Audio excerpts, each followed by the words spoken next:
Hi guys, welcome back to Yanni's room. Tara, pasok. Feel at home! Feel at home. Namiss ko tong kwarto ko.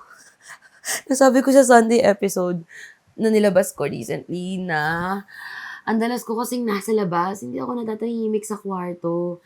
So actually, namiss ko rin tong kwarto ko. Feeling ko parang ang tagal na since last akong umupo dito na nahimik at humarap sa camera para kumuda.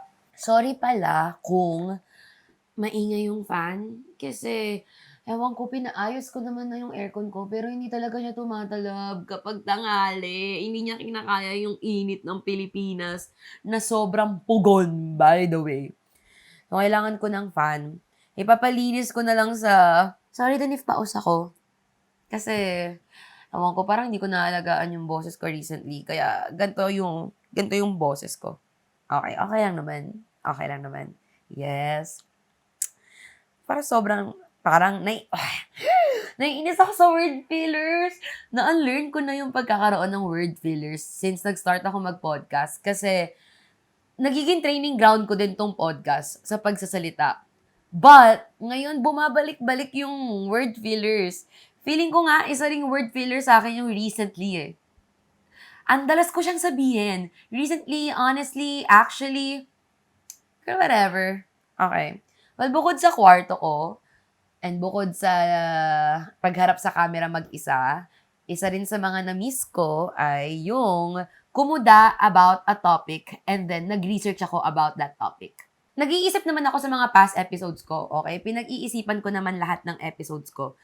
It's just that, feeling ko, ang tagal na since an episode na nagbasa-basa talaga ako ng article dahil meron akong gustong sabihin about the topic. Gusto ko maging equipped with knowledge bago ako humarap sa camera. Camera, ganun. Ang saya magbasa. Nakakamiss magbasa. Sa isang Sunday episode, nakasama ko si JR. Yung nasa Habagat kami. Nung nag-hangout kami that day, bit-bit niya yung mga college readings namin. Para sa kaming graduate. Nasabi niya, amats niya lang daw na mag-look back or like basahin ulit yung mga college readings. Sabi ko, gets ko. Gusto ko siyang gawin din kasi iba yung feeling nung magbabasa ka lang dahil genuinely interested and gusto mo lang talaga matuto. Kaysa dun sa nagbabasa ka before tas meron kang time pressure and so hindi mo na fully na-digest yung binabasa mo kasi meron ka ng need na habuling requirements. Wala lang. Baka gawin ko rin siya ngayon na magbasa-basa ulit ng college readings namin kasi love na love ko yung college readings namin. Isa yun sa reasons kung bakit mahal ko yung course ko. Actually, nung undergrad ako, if hindi nyo pa ako pina-follow that time, pero nung undergrad ako, as in, nagla-livestream ako sa IG, na dinidiscuss ko lang yung readings ko. Kasi na-amaze ako sa mga natututunan ko. Okay? And ganun yung naramdaman ko ulit right now nung nagbasa-basa ako ng articles for this episode. Kasi itong topic na to ay kinukut-kut niya yung utak ko. So, yung gusto kong pag-usapan kasi is yung relationship ko with grooming. Hindi, wait. Hindi yung grooming na bad. As in, grooming, beauty, most specifically, relationship ko with my hair. Kaya ako siguro siya naiisip ng malala ngayon. Dahil, ang dami kong nare-receive na compliments from people na ang blooming ko daw right now. And thank you. Well, baka sabihin nyo, hindi naman namin yung sinabi. Eh, di kung sinabi nyo, thank you. Kung hindi nyo sinabi, di okay. Diba, ang GGSS ko, ang dami kong ina-upload na videos. Minsan kasi gusto ko lang din pataasin yung confidence ko. Kailangan kong i-hype yung sarili ko. Okay? But most of the time, I mean it. I mean what I say about myself na kapag humarap ako sa mirror ngayon, or sa camera, gusto ko yung nakikita ko. And I'm so happy with that. And feel ko, malaking parte nun ay, well, yes, dahil nahanap ko yung perfect na makeup style for me. As in yung makeup style na nag-work para sa facial features ko. Gusto ko rin kung paano ako magdamit ngayon. Feel ko mas may sense of style ako. Mas alam ko kung anong gusto kong suotin. Minsan pogi, minsan pa-cute, minsan chic. Di ko alam. Hindi na ako namimili kung ano lang talagang vibe ko. Sobrang vibes ko as a person. And dahil doon, nagagawa ko yung style na gusto ko. Pero pinaka-importante talaga ay buhok ko. Feel ko, Dahil sobrang love ko yung buhok ko and how it looks on me, how I look with it, hindi ko alam, parehas lang naman yung thought. Feel ko dahil sobrang love ko yung buhok ko, nagre-reflect siya sa other aspects ng buhay ko. Because I feel so good about my hair, I feel good about myself, and then, nakikita niyo siya sa kung paano ko bitbitin yung sarili ko right now. Ganito. Punchline, ma! Punchline! Feel ko kasi hindi natin napag-uusapan or hindi na-realize ng mga tao gaano ka-powerful ang hair. Yes, ang interesting na relationship ko with my hair throughout the years. Nung bata ako, insecurity ko siya eh. Kasi curly-curly yung buhok ko. Hindi curly, actually, wavy. Alam nyo, tayo kasing mga Pinoy, naturally wavy and curly naman ng buhok natin. Pero dahil sobrang Eurocentric ng beauty standards natin, because of what? Colonialism, girl. Dahil sobrang Eurocentric ng standards, ng beauty standards natin, and hindi natin alam how to take care of our natural hair, we feel bad about it. We feel like if hindi straight yung buhok natin, gaya ng mga nakikita natin sa commercial, feeling natin ang pangit. Hindi natin alam kung paano alagaan yung buhok natin, kaya lagi siyang buhaghag. So, nung bata ako, laging buhaghag yung buhok ko. Kasi, paano? Yung mga products na, di ba, yun yung mga yun yung kino-commercial, yun yung mga nasa commercial palagi eh. Anti-frizz hair, long, straight hair. Dapat ito yung product na gamitin mo. Gawin mo ganyan-ganyan. Para long, silky, bagsak na bagsak yung buhok mo. Yun yung mga products na mainstream. Karamihan ng products ganon. Yun yung kino-commercial sa atin. So, yun yung binibili natin. And then, yun yung ginagamit natin sa buhok natin na naturally curly or wavy. And hindi siya ume-effect. Mas nagiging buhaghag. Mas nagiging frizzy lang yung buhok. Shocks! At dahil ganun nga, hindi mo alam kung paano gagawin, paano talaga siya aayusin, may isang solution ang mga tao nun. Usong-uso at patok na patok sa mga chikiting. Which is, magpa-rebond. Okay? So, nung grade 4 ako, bata ko pa nun, 8 years old, 9 years old, 10. Ano bang edad mo pag grade 4 ka? Yun ata. Nung grade 4 ako, nagpa-rebond ako ng buhok. Looking back at it now, nakakalungkot siyang isipin kasi as early as that age, sinobject ko na yung buhok ko to a very harsh treatment. Sinira ko na yung natural na state ng buhok ko dahil gusto ko mag-fit in dun sa standards ng maganda. Damn! Siyempre, nung bata ako, hindi ko pa yun naiisip. Nung bata ako, focus lang ako sa paano kaya siya magiging maganda. Yeah. Pero ngayon na mas aware na ako, ang lungkot niya. Ang harsh kaya ng rebond. Nakasama na ba kayo sa nanay nyo pag nagpa-rebond sila? Or meron na ba kayong kapatid, kaibigan, o kayo, baka kayo mismo nagpa-rebond kayo? Sobrang harsh niya, sobrang sakit niya sa ulo. Ang strong ng chemicals, ang baho, ang sakit sa scalp. And then, 1 year yung validity ng rebond. That's how strong the chemicals are sa rebonding. I thought, isolated experience lang yun, yung magpa-rebond. Or I thought nothing of it.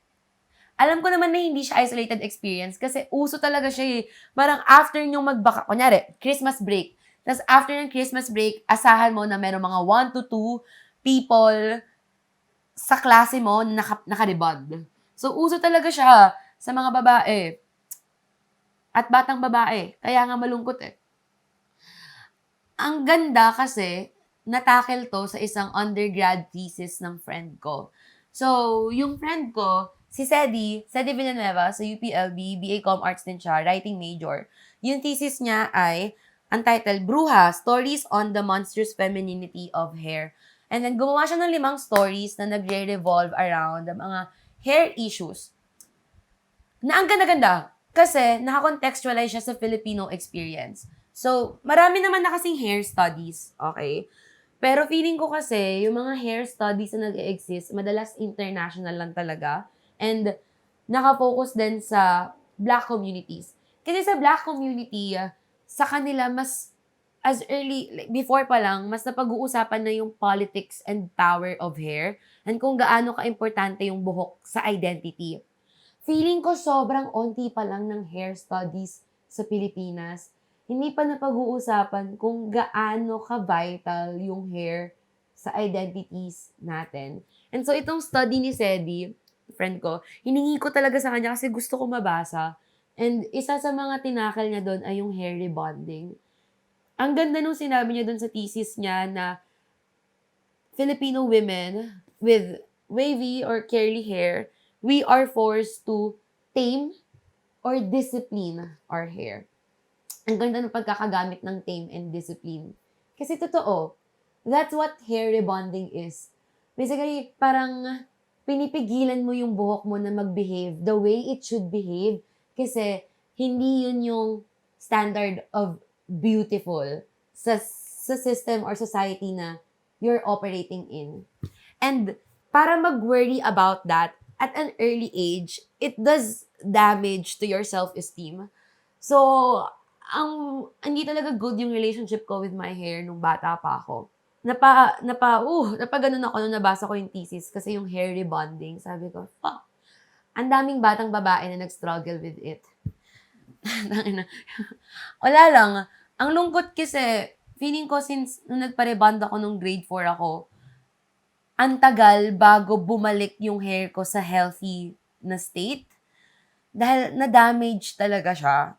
May something then about that na i-subject mo yung buhok mo to something na maglalast for so long and makikita mo yung consequences ng treatment na yon.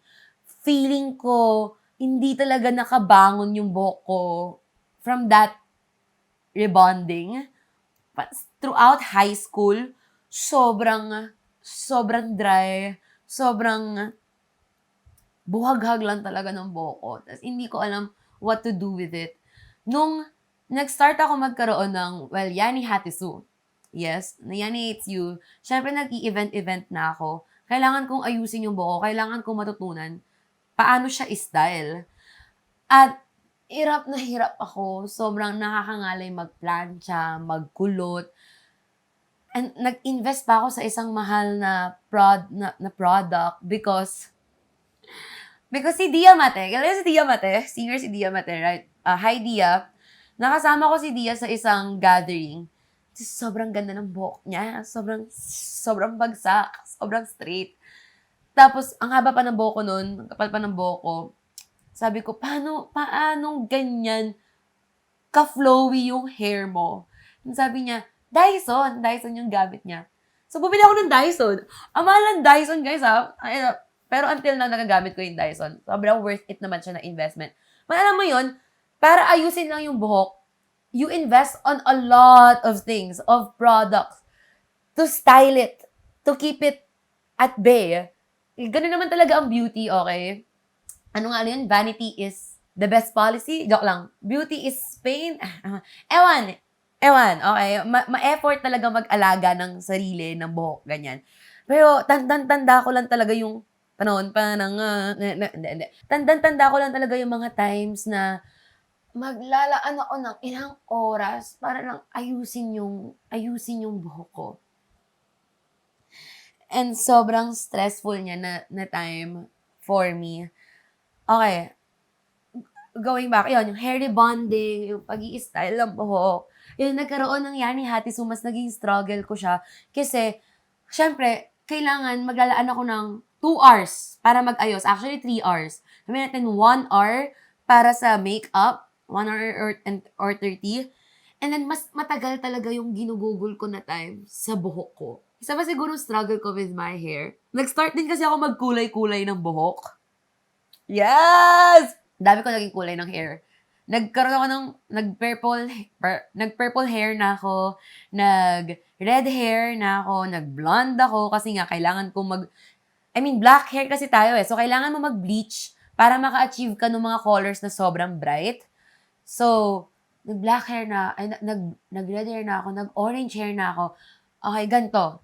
Every time kasi may nangyayaring crisis sa buhay ko, every time pinagdadaanan ako, tapos gusto ko lang talagang may mabago sa itsura ko, laging buhok yung una kong pinagdidiskitahan.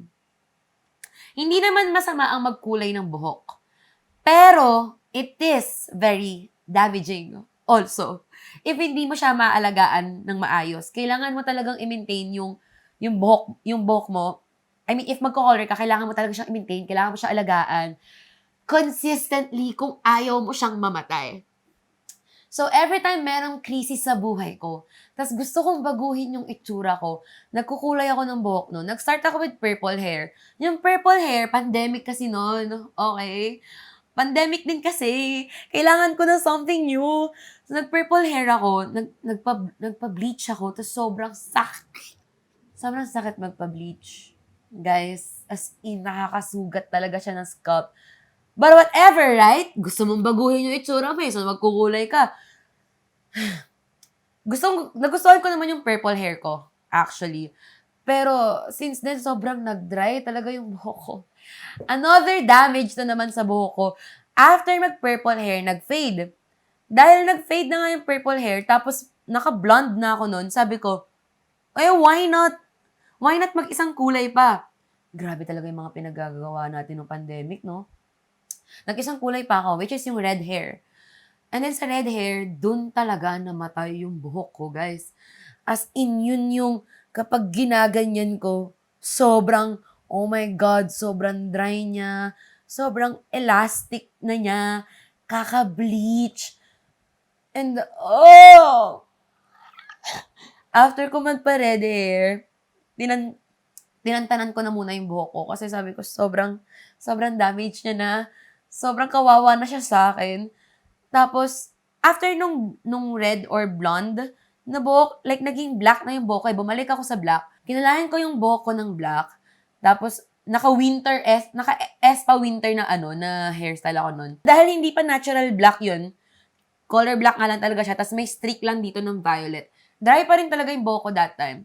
So, feeling ko, since nag-start talagang feeling ko sa rebonding yun eh. Sa rebonding nag-start yung dinadamage ko yung buhok ko.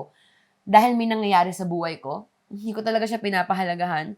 Tapos, yung hair color from pandemic to 2022, I think, ang dry lang talaga niya. Ang pangit niya. Gusto ko naman siya, pero ang pangit niya, ang like, kawawa siya, okay? Humihingi siya ng tulong. Naghihingalo yung buhok ko nun. And so, naalala ko lang na sobrang hassle niya.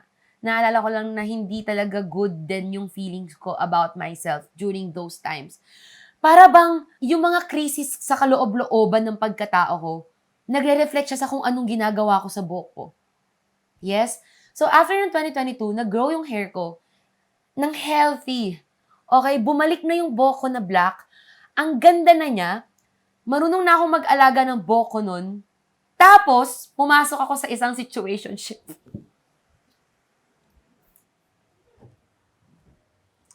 Pumasok ako sa isang situationship, and then, nag-end yung situationship na yon, and nabaliw ako. At sabi ko, ang ganda ng buhok ko nun meron akong kailangan baguhin. Anong kailangan kong baguhin? Anong binago ko nun? Buhok ko. Nagpakulay ako ng orange. And yun na yung last time na nag-color ako ng hair. After ko mag-orange hair, nagustuhan ko naman yung orange hair ko. And I love it, syempre. Gusto ko kasi kapag may nagbabago sa itsura ko I loved it, but then, yung buhok ko after that ay damage na naman. So, yun yung, ewan ko, interesting lang talaga siya na timeline sa kung ano yung relationship ko with my hair, na bawat krisis ng buhay ko, nagre-reflect siya sa buhok ko. Actually, nung pandemic din, una kong na-encounter yung curly girl method. Okay, so yung curly girl method, I believe it came from the Black communities also. Gaya na nabanggit ko, yung mga international studies kasi, or mas napag-uusapan talaga kasi among Black people yung importance of hair. And so they know how to take care of it. They know how to deal with their very unique na hair, na kinky, curly, and all. And sa curly girl method ko, natutunan na yung mga products na ina-advertise sa atin nung bata pa tayo na anti-freeze, ganyan, ang dami pala nilang ingredients na hindi good for wavy and curly hair. Yung mga parabens and sulfates. And so sabi ko, grabe, hindi talaga natin alam kung paano alagaan yung buhok natin, no? Kasi hindi natin alam ano yung products na harmful to us. So, yung curly girl method ng pandemic, actually, sinundan ko siya. And right now, ginagawa ko pa rin siya. Pero hindi na ako strictly nag-a-adhere to it kasi ibang trabaho din talaga siya. But, nakita ko talaga yung difference of switching to that method na may mga products ako na tinigilan ko ng gamitin. Meron ako mga bagay na hindi ko na ginagawa sa buhok ko dahil yun pala yung healthy na way to deal with my natural hair. For example, hindi mo naman kailangan basain yung buhok mo araw-araw. Hindi mo dapat basain yung buhok mo araw-araw. Meron mga certain products lang na dapat mong gamitin for your hair. And then, pwede mong i-style yung hair mo, ganyan. Ang dami ko natutunan from the Curly Girl method. And siguro nalulungkot lang ako na hindi widespread yung knowledge na yun among Filipinos na, shucks, ganito pala alagaan yung natural na hair natin. Siguro, if alam lang natin to, hindi tayo magta-try so hard to discipline our hair para lang pumasok dun sa standards ng straight hair, which is considered to be good hair or beautiful hair. Yun yung malungkot eh. Meron kasing good and bad hair. Nagkaroon ng ganong labels. And din dun sa bad hair, yun pa yung natural na hair natin. Ang sad, tangina talaga ng kolonyalismo. Okay? Alam niyo, nabasa ko yan sa isang article. Yung article ni, sinabi ni Hazel McPherson sa chapter niya na Filipino Identity and Self-Image in Historical Perspective noong 2001. Sabi niya na both Americans and Spaniards imposed their own image of beauty, an image different from that possessed by the Malay majority. Kasi tayo, ano ba yung natural sa atin? Very, Malay yung features natin eh. Well, yes, mahalo-halo yung cultures na nasa Pilipinas. May mga Chinoy, Chinese, di ba? Pero kadalasan ganda talaga. Very Southeast Asian looking. I think Malay yung term for it. Brown-skinned, curly wavy hair, kapal yung buhok, yung ilong natin, hindi naman tayo yung ganun katangos na ilong. Yung face natin, ganito. I'd like to believe na sobrang Pinoy ng itsura ko. Kaya nga, ang dami kong kamuka. May mga tweet pa na si Yani ata yung template ni Lord nung gumagawa siya ng mga Pinoy kasi ang dami ko talagang kamuka. But the thing is, sobrang Pinoy lang talaga ng features ko. And nalulungkot ako na nung bata ko, hindi ko alam how to cherish these features, how to take care of these features. Kasi ang inimpose sa atin ng mga colonizers natin ay ang maganda ay tisay, ang maganda ay straight, tamed hair, ang maganda ay yung sobrang layo sa natural na features natin. And ang sad, kasi it took years or decades for us to unlearn that mindset. Nung sinusulat ko yung outline ko for this episode, na-realize ko na hindi lang talaga limited sa hair yung struggle with beauty, pero yun lang yung naisip kong itackle kasi feel ko hindi siya masyadong napapansin. Pero nagtitrickle down kasi yung colonial na thinking on beauty, like even sa color natin. Yeah. Diba? Bukod dun sa mga hair products na ina-advertise as pang long silky hair, isa din sa mga ina-advertise dati, tanda ko to, yung pampaputi. Eurocentric beauty standards force us to get rid of our natural features. It force us to get rid of our natural features. It forced us to feel disdain towards our natural body. And it took us years to unlearn that. Sobrang thankful ko na nagkaroon ng Morena movement. Ang tari naman ng Morena movement. Pero diba, recently lang naman nagkaroon ng ganun nung to feel good about having this skin color. Ang happy ko na mas embrace na siya right now. Kasi yun nga, yung sa bebot trend, may kita nyo na sobrang daming morena bodies. Ang dami na talagang in-embrace yung pagiging brown-skinned. Pero naalala ko talaga kasi nung before talaga na, hindi, like, ang standard ay kapag maputi ka, yun yung maganda. So, wala lang. Yeah. Saan ako? Going back. Yun yung curly girl method sa hair. Ano ba yun? Sa black community ko siya natutunan. Sobrang naging malaking tulong din talaga yung internet sa pag-introduce ng newer and mas progressive na mindsets and pag-expose natin sa other communities na subject din to colonialism and nag-i-struggle din with same struggles natin. Minabasa akong article galing kay Paul Dash noong 2006. Ang title ng article is Black Hair Culture, Politics, and Change. Tapos, diniscuss niya rin dito yung hair straightening, as in, ang tawag nila is conking or hair straightening, pagpaparebond. Apparently, yung black people, nag-struggle din sila with it. Black people kasi, like what I said, kinky and curly din talaga yung hair nila. Nung pre- and post-war eras, nagkaroon ng mas naging trendy or naging fashionable among black entertainers yung pagkakaroon ng straight na buhok. But, some members of the black community, nakita nila yon as a symptom of internalized diasporic inferiority. It was perceived to be a manifestation of self-hatred. It aligns with what I said kanina. Yung Eurocentric beauty standards imposed by our colonizers, it forces us to hate yung features na natural sa atin. And I'm happy to see na sa recent years, we are learning how to embrace it more.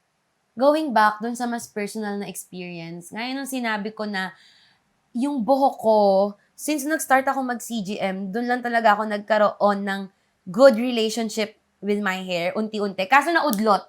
Kasi nga nagkaroon ako ng krisis sa buhay, actually pandemic. Tapos nag-color ako ng buhok ko, and then na-damage na naman yung hair ko. And ngayon, mas bumalik na ako dun sa pag-CGM, though hindi na strictly. And then, last year, doon ako nagkaroon ng, ayun na ata, ang pinaka-drastic na change sa buhok ko. Yun yung nagkasakit ako ng hydrocephalus at naoperahan ako. Nagpakalbo ako.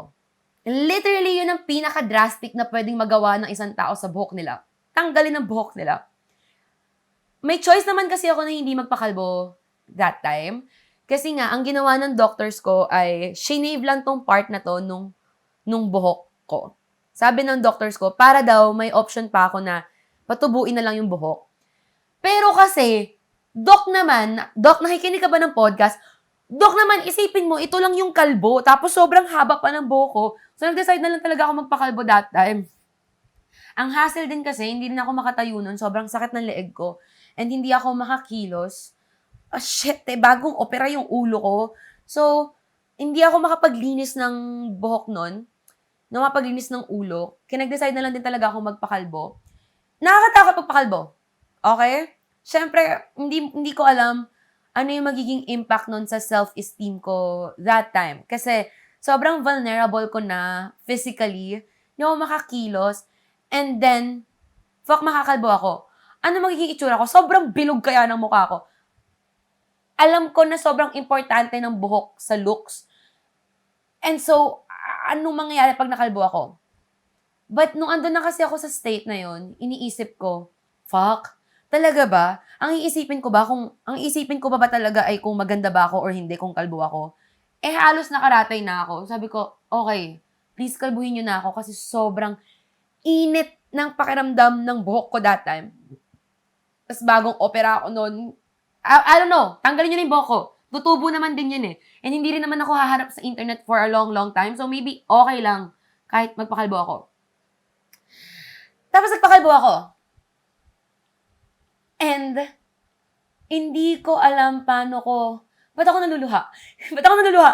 Oh my God, hindi ko alam kung paano ko siya ipapaliwanag sa inyo, yung feeling of it. Kasi para akong natanggalan ng years of like stress and heartbreak sa ulo ko.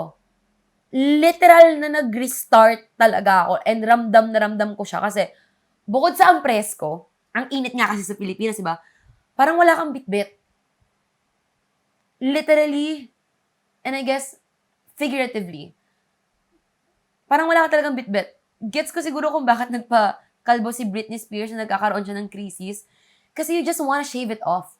Hindi ko siguro na-realize na ganun din yung magiging impact niya sa akin nung ginagawa ko siya emotionally. Tapos, dahil kalbo ako, hindi ko na iniisip yung buhok ko nun. Mas nag-focus ako about other things. Mas nag-focus ako about sa recovery ko physically. Hindi ko na need isipin kung ang kapal niya, itatali ko ba siya, paano ko siya i-style. Wala lang. Kalbo lang ako nun. At masaya ako nun. Kaya sinasabi ko sa inyo na yung pagkakaroon ka ng hydrocephalus, yes, nag-suffer ako, but other than that, it was very healing. A healing journey for me. Nakalimutan ko sigurong i-mention doon ay, because literal na tinanggal ko yung everything in me, that time, lalo na yung buhok ko.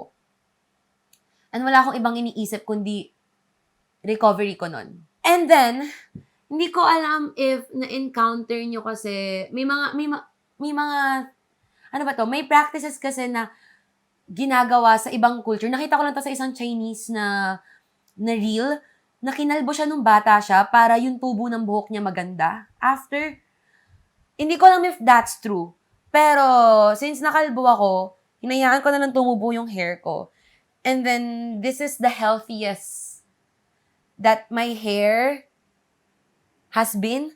Tama ba yung grammar? Ito na yung pinaka-healthy na state ng buhok ko so far. Kasi feeling ko, just like me, binigyan ko ng chance yung buhok ko na mag-restart. Parang nung shinave ko siya, shinave ko na yung years of rebonding, yung chemicals na nilagay ko sa buhok ko para maging straight siya, para mag-fit in sa certain standards of beauty, yung chemicals na nandun sa hair dye and bleach na nilagay ko sa buhok ko kasi I was going through a heartbreak. And meron akong chine-chase na validation from people na hindi naman na nagsiserve sa akin, hindi naman na healthy for me. Feeling ko lahat yun shinave off ko nung nagpakalbo ako. And now na tumutubo siya, feel ko kasi it's a clean slate. Like, this is a new hair. And it's healthy. Kasi, bagong buhok siya. Tangina, hindi ko in-expect na magiging metaphorical yung pagkakapaliwanag ko doon. Pero, I love my hair right now and I feel like it loves me back. Kasi, feel ko na-feel niyang inaalagaan ko siya ngayon. And feel ko na-feel ng buhok ko na pinapahalagahan ko siya. Right now, pag nag-aayos ako ng buhok, binoblower ko lang binoblower ko lang yung bangs, binoblow out ko lang siya palabas, tapos maglalagay lang ako ng ganyan, and then, yan na siya.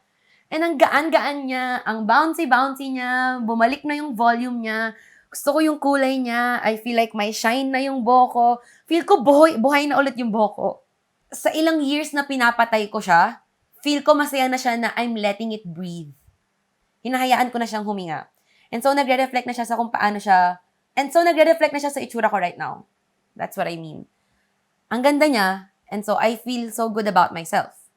Ang ganda na nung energy na niraradiate ko, and feel ko, mas na-embrace ko na yung buong pagkatao ko. Ganun ka-powerful yung buhok. Just because ang good na ng relationship ko with my hair, I feel like ang good na ng relationship ko rin with myself. Kaya kapag naiisip ko yung long hair era ko, naiisip ko, papahabain ko ba ulit yung buhok ko? Alam niyo, nagkakaroon ako ng second time ko na siya masasabi, pero nagkakaroon ako ng disdain. Nagkakaroon ako ng, parang, ayoko! Ang weird kasi sobrang, ganun ko sa thought of having a long hair again. Kasi, feel ko na-associate ko lang talaga siya with bad memories. Na-associate ko lang yung long hair dun sa time na hindi ko alam what to do with my life. Hindi ko alam what to do with myself and with my relationships. And on top of that, natatandaan ko lang yung hassle nung ayusin ko siya, nakakangalay siya. Like, physically exhausting siya and mentally, emotionally, apparently, exhausting din siya for me. So, kapag naiisip ko yun na, or pag may nagtatanong sa akin na, Yani, papahabain mo pa ba yung buhok mo? Or Yani, namimiss na namin yung long hair mo. Yani, magpahaba ka na ulit ng buhok. Naiirita talaga ako. Kasi, siguro ang bad lang talaga nung state ko nung nasa long hair ako. And yun yung Yani na na-associate ko with long hair. Kinikrisis. And anxious. Ang amazing, no? Ang amazing siguro. Bukod din talaga sa politics of hair, ito yung gusto kong i-pinpoint din sa episode na to na nasabi ko before na our body keeps the score. 'Di ba? Yung body natin, ini-store niya yung trauma and negative emotions that we feel. And part nun is yung hair. Our body, our hair stores so much of our memories, so much of our emotions, and that's how powerful it is. Siguro, yun na talaga yung reason kung bakit nung nakalbo ako, ang fresh-fresh ng everything for me. And now na nag-grow lang siya as is, at feeling ko ang ganda-ganda ko with it. Kasi feeling ko it's a clean slate talaga. Like the Yani before, with the long hair, who's so anxious about anything and everything, lagi nag-worry, hindi na ako yun. Ito na yung buhok ko, at hindi na ako yun. Ganun yung pakiramdam niya. Feel ko, as I grew older din kasi, nag-iba na rin talaga yung perspective ko of beauty. And ang happy na nag-change yung perspective na yun as my hair was changing, as my body was changing. And yung change yung perspective is, hindi na rin kasi talaga ako yung, kagaya nung teenager ako, na yung definition ko of beauty and attractiveness ay mas nakaasa sa external na validation. Right now, mas internal talaga yung feelings ko about beauty. And that's why mas good na yung relationship ko with how I perceive myself. I'm not sure if that's making sense, pero syempre, nung teenager, which is again, normal lang naman, nakaasa yung perception ko sa sarili ko sa kung ano yung sinasabi ng ibang tao. Feeling ko maganda lang ako kung meron magkakagusto sa akin. Feeling ko maganda lang ako kung may taong magsasabi sa akin na maganda ako. Feeling ko maganda lang yung buhok ko kung sasabihin ng ibang tao na maganda yung buhok ko. Ganun ako nung mas bata-bata ako. And I think normal lang naman yun sa teenagers kasi wala ka pang solid na core. Pero ngayon na mas matanda na ako and parang ang dami ng pinagdaanan ng buhok ko, ang dami ko ng, ang extreme ng word na torture, pero ang dami ng torture and extreme na treatment and processes na sinubject ko yung sarili ko. Sa past years, having done all that, ngayon mas natuto na ako na, okay, hindi, beauty really is in the eye of the beholder. ang generic ng statement na yun, pero totoo pala talaga siya.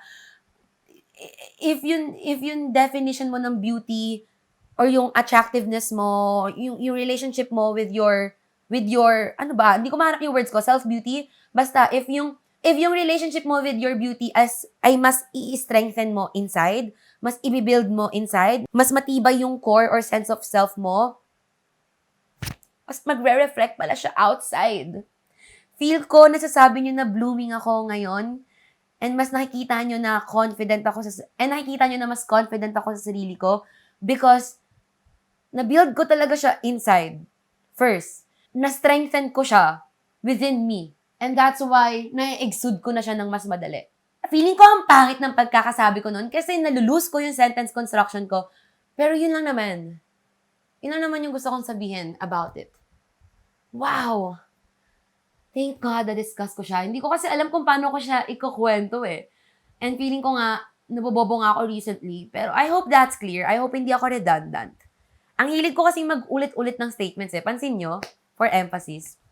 Or whatever. Thank you so much for listening to this episode. And I hope you guys feel pretty about yourselves. Wag nang umasa sa validation ng ibang tao. Masarap ang validation ng ibang tao, pero mas importante yung validation within yourself talaga. At talagaan ng buhok. Kasi sobrang powerful ng hair. Okay? Mahalin yung buhok nyo. I love my hair. I know na my hair makes me pretty. I know na my hair makes me lovely. And alam ko na nakikita nyo yun. Sabi nyo eh. I mean, mga nagko-comment. Yun lang. Sana, ang dami ko ng sana. Ang dami kong wish birthday nyo ba? Basta, alagaan nyo buhok nyo. Alagaan nyo rin sarili nyo.